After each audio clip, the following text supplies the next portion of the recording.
Hi, Miss Hicks class. You do not have school on Friday, so today will be the last day I'll be recording for this week. So let's see, we might be able to finish this one today. If we can, it'll be awesome because the next one's even funnier than this one. So, Chapter 24, Damien. Damien had hazel eyes with a little black dot in the middle of each of them. The dots were called pupils. So was Damien. He was a pupil in Miss Jewel's class. Miss Jewel was about to show the class a movie. She turned out the lights. When it was dark, Damien's pupils got bigger. "Damien," said Miss Jewel, "run down and ask Louis if he'd like to see the movie with us." Damien ran down the 30 flights of stairs to the playground. He stepped outside as Louis was hooking up a tetherball. "Hey, Louis," Damien called. "Do you want to see a movie in Miss Jewel's class?" Louis rubbed his chin. "What movie?" he asked. Damien shrugged his shoulder. "I don't know," he said. "I'll be right back." Damien ran all the way back up the stairs to the 30th story. "Louis wants to know what movie," said Damien. "Does he want to know the name of the movie or what the movie is about?" asked Miss Jewel. "I don't know. I'll ask him." Damien raced back down the stairs and out to the playground. "Louis, do you want to know the name of the movie or what the movie is about?" "The name," said Louis. "Okay," said Damien. Damien hurried back up the 30 flights of stairs. He took the steps 2 at a time. "He wanted to know the name," said Damien. "Turtles," said Miss Jewel. Damien turned around and took a deep breath, then ran back down the stairs. "Turtles," Damien told Louis. "Hey, that might be good. What's it about?" "I'm not sure," said Damien. I'll find out." Damien raced back up the stairs, but first he stopped to take a drink of water. "What's it about, Miss Jewel?" asked Damien. "Turtles," said Miss Jewel. Damien rushed back down the stairs to tell Louis. "Turtles," said Damien. "No, thank you," said Louis. "I don't like turtles. They're too slow." Damien lowered his head and slowly walked up the 30 flights of stairs. His legs were sore, he could hardly breathe, and his side ached. By the time he got to Miss Jewel's class, the movie was over. "All right, class," said Miss Jewel. "I want everybody to take out a piece of paper and a pencil and write something about turtles." Damien missed the movie, but he still could have written something about turtles. Turtles are too slow. But now he couldn't find his pencil. It just wasn't his day. "What's the matter, Damien?" asked Miss Jewel. "I can't find my pencil," said Damien. "Class, Damien's pencil is missing," said Miss Jewel. "What did it look like, Damien?" "It was long and yellow. It had a black point at one end and a red eraser at the other." "I found it," said Todd, "there by the blackboard." "Yes, that's it," said Damien. "No, there it is, in the corner of the wastebasket," said Crabapple. Maybe that's it," said Damien. "Here it is," said John. "It's been on my desk the whole time." "No, here it is in my hand," said Joe.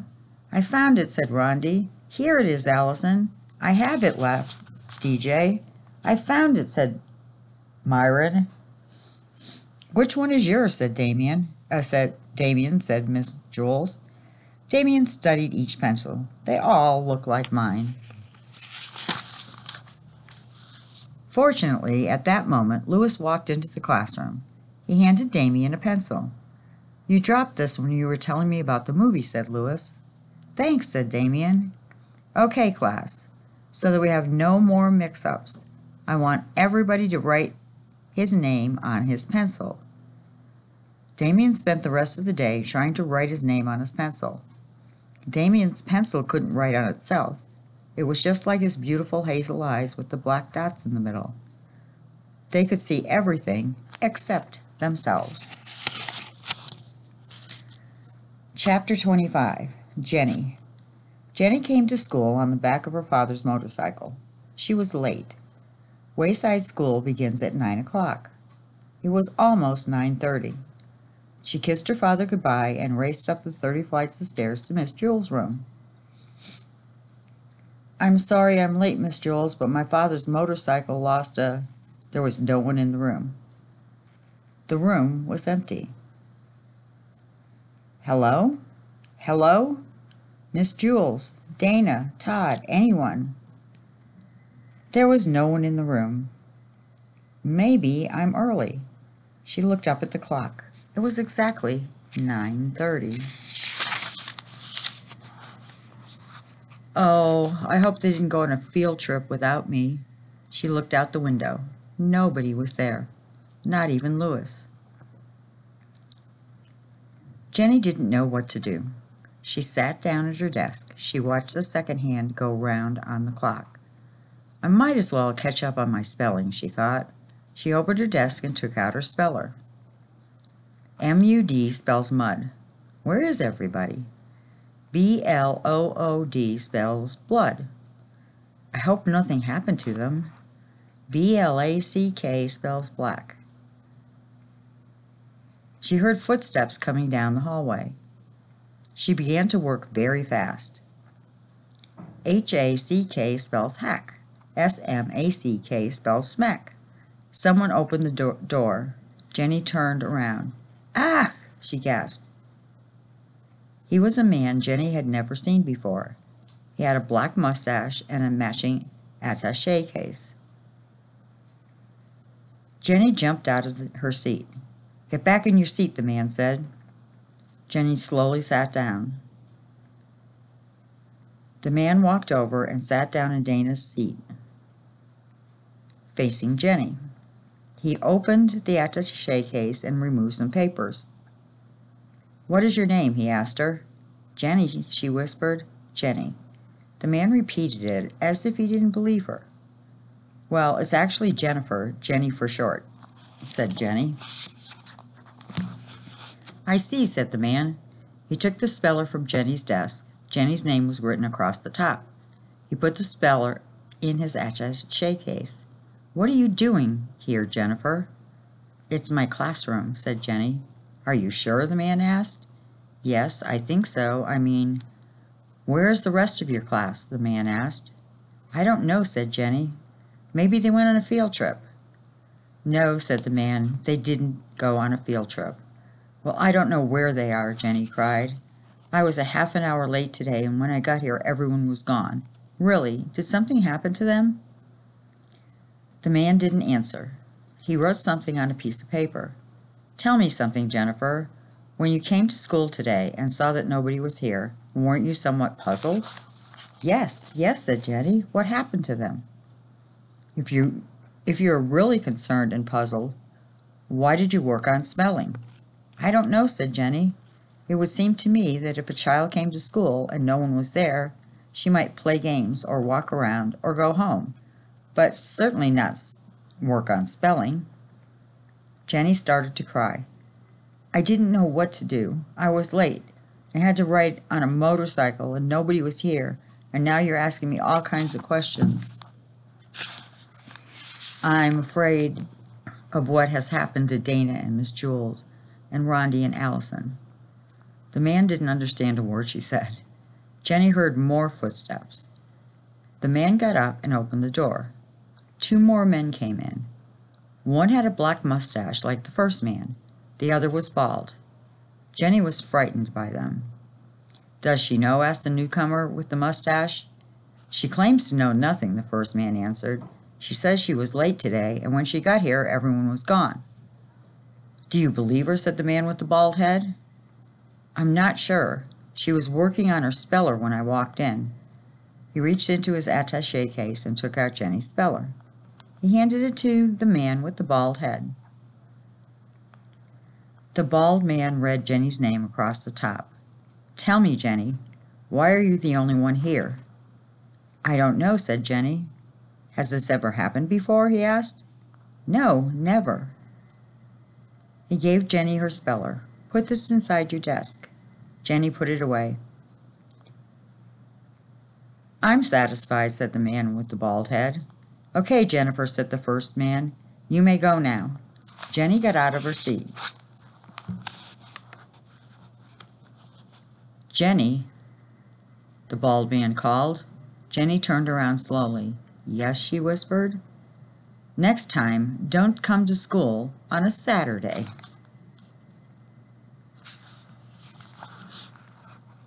Chapter 26. Terrence was a good athlete, but a bad sport.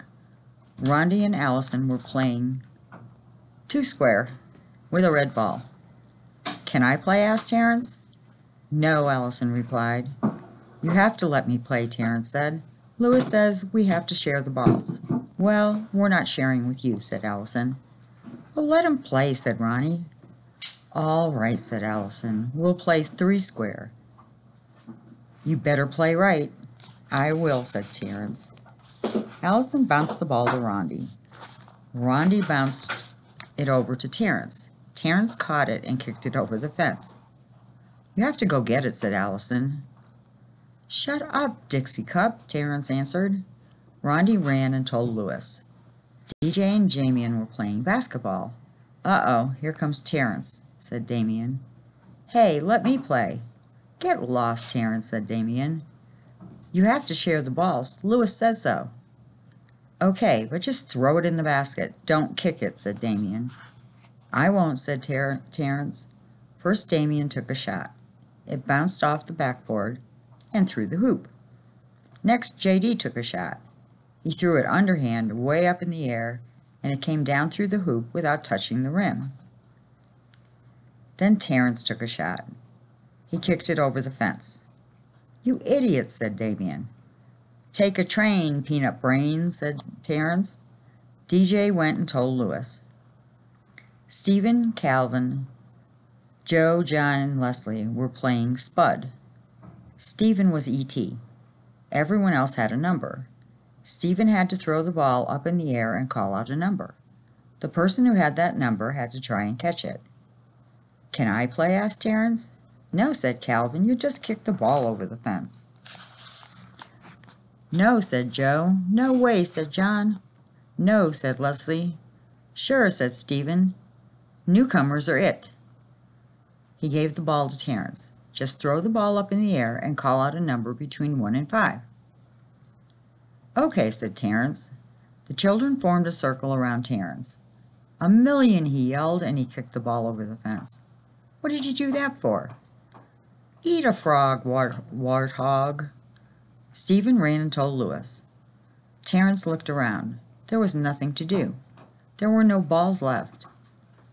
Lewis walked up to him. He was followed by Allison, Rondi, Damien, DJ, Stephen, Calvin, Joe, John, and Leslie. What's the matter, Terrence? asked Lewis. There are no balls. Do you have a green ball? No, said Lewis. All of my balls have mysteriously disappeared.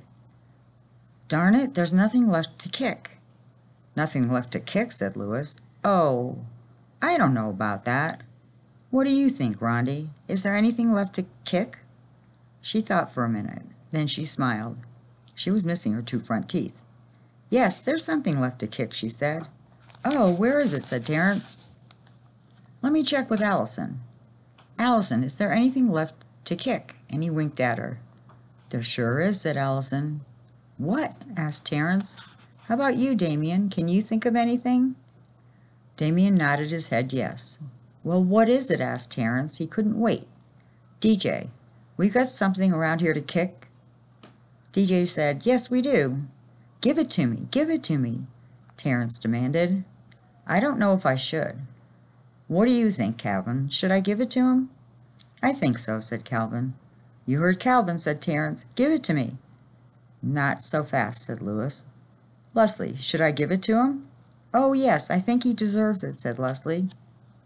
Give it to me, Terrence repeated. Do you also think he deserves it, Joe? Yes, I think so, said Joe. What about you, John? Definitely give it to him. Come on, recess is almost over. We'll leave it up to Stephen. Whatever he says goes. Let him have it, said Stephen. You heard him, Lewis.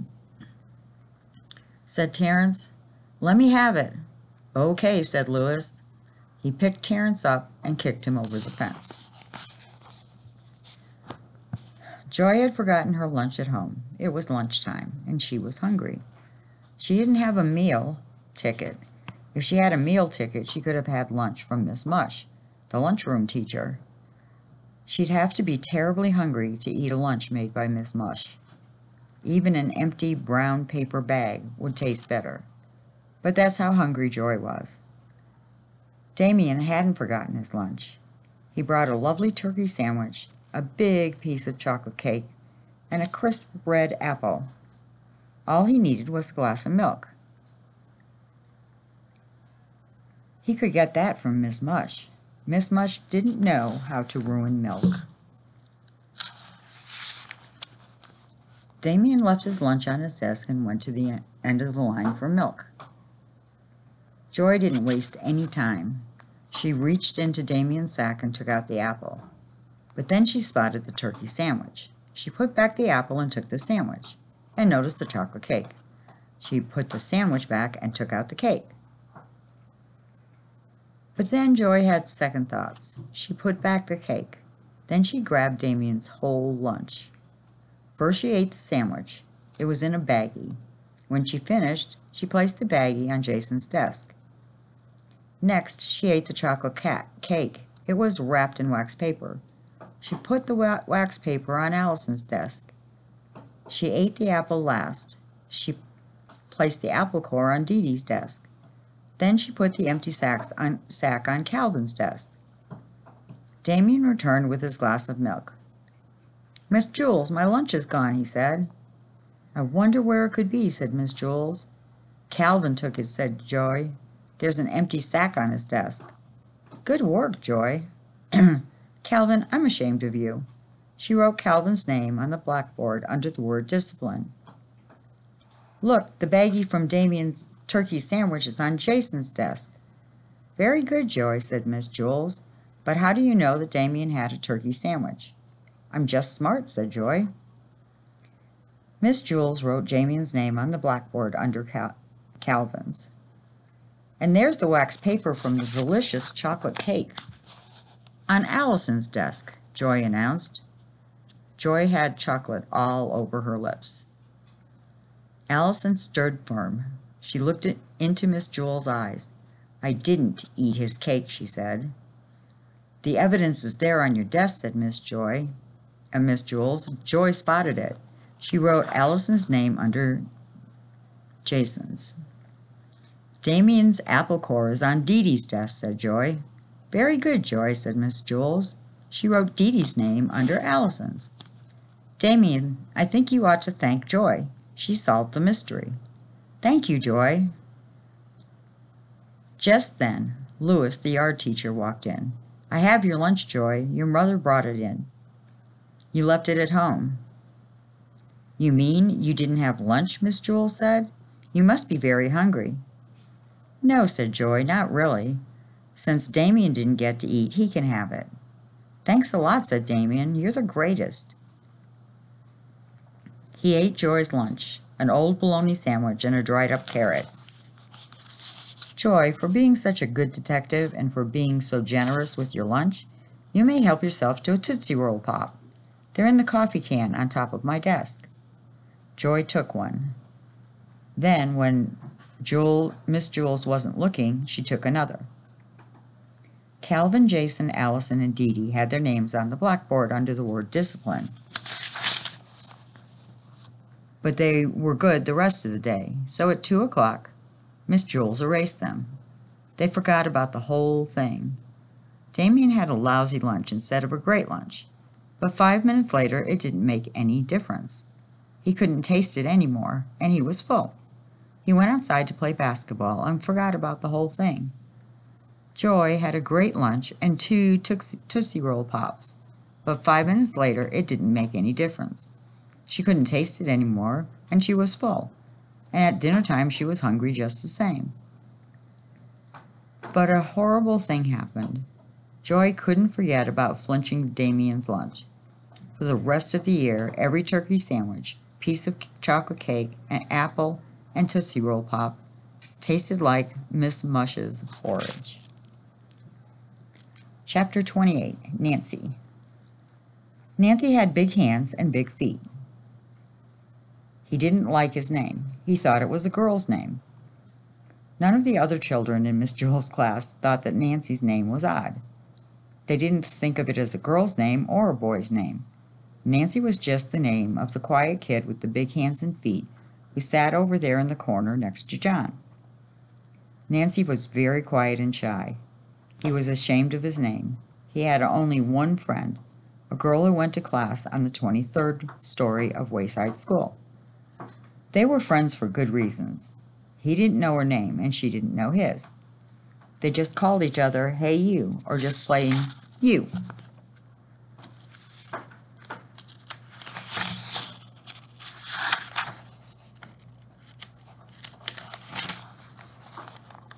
Nancy was afraid to ask his friend what her name was, because then he might have to tell her his name.